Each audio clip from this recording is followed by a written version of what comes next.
iQOO 15R smartphone terbaik untuk gamers kat luar sana. Performance memang power. Harga bermula dari RM2,499. Function. iQOO 15R ni menggunakan Snapdragon 8 Gen 5 sekali dengan Vivo Supercomputing chip Q2. Yes, iQOO 15R ni menggunakan dual chip tapi tak campur lagi dengan network enhancement chip. So, experience gaming multitasking dekat iQOO 15R ni memang smooth, tak ada lagging. Even kalau korang nak stream 60fps pun stable tau. Bateri confirm tahan lama sebab guna silicon anode bateri yang bersaizkan 7600 mAh.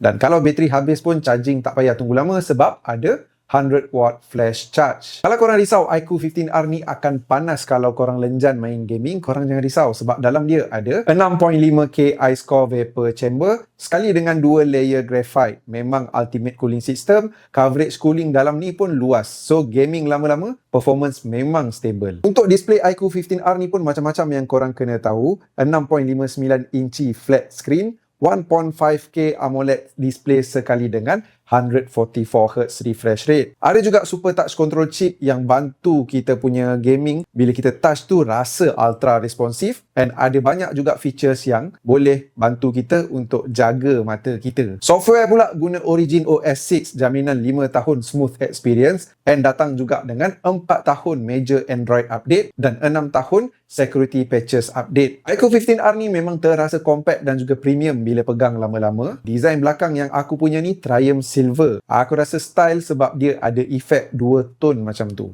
Untuk kamera belakang guna 50MP Sony OIS kamera dan 8MP ultra wide angle kamera.